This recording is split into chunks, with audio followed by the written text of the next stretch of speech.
Alternatively, give everything up to the supreme identity.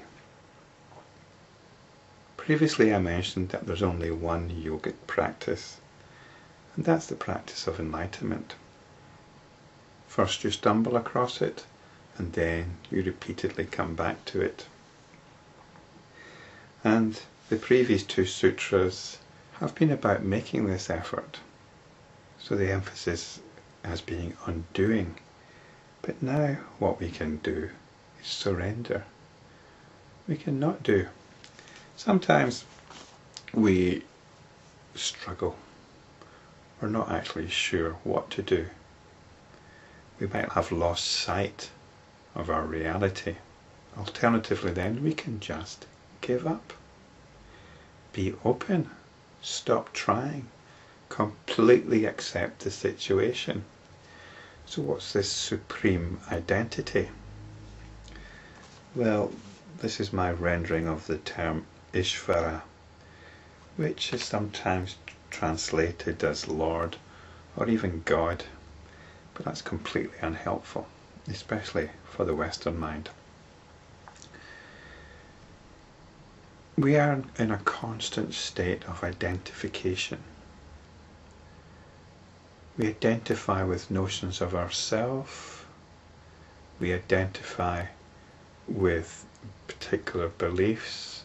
We identify with ideas about the world. We're caught up in that. That's what gives us our identity. That's how consciousness operates. It loses itself in all these limited identities that it constructs for itself. There are infinite ways of doing this. There are infinite ways that consciousness can limit itself. But if we come back to that pure consciousness, which is awareness, which is the attention, that very attention which is attending to what I'm saying right now and to whatever else might be going on, this is the great miracle. This is the great miracle which underpins everything that we think we are.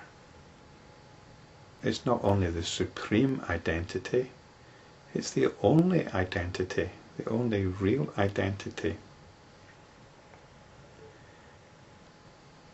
It's what brings the whole universe into existence. There is order here. There's intelligence. There's exuberance. It's all happening right here. So stop fretting. Give yourself up to it. Acknowledge it. Appreciate it. Be open to it. Let go of all limited concerns, all limited identifications, all limited notions of who you are. And come back to this reality, the supreme identity. Identify with what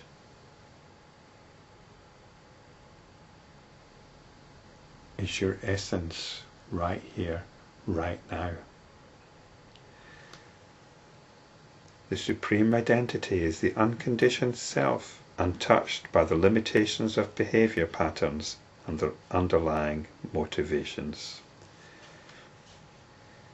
So this identity, this supreme identity, has got nothing to do with our limited behavior patterns or our moods. It's got nothing to do with our moods. It's there. Now what I've translated as behavior patterns is the phrase karma vipaka. I was going to just keep the word karma as it is because this word's accepted in the English language, although karma is usually meant or understood in the sense of payback. It's the consequences of your actions, which isn't quite accurate. It's actually vipaka, which is the consequences of your actions, and karma is simply your actions.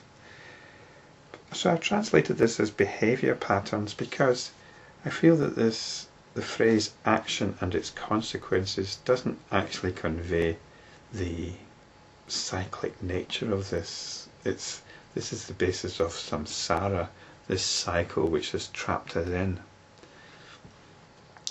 It's our behaviour patterns which limit us. We behave in accordance with our disposition, we get results back in accordance with that, and that fuels the behaviour patterns and so on. We're trapped in these behaviour patterns in accordance with our underlying motivations, our underlying psychological tendencies, our desires, our moods, our mood patterns, our drives.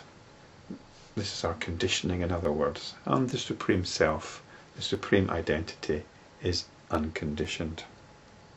It's got nothing to do with that. So this is the challenge we've got. You wake up in the morning, maybe the alarm clock woke you up. You've got a busy day ahead, you feel grumpy and irritable. This might be your pattern. So you drag yourself out of bed and you go through your morning rituals and you nurse a certain dread or resentment at what lies ahead.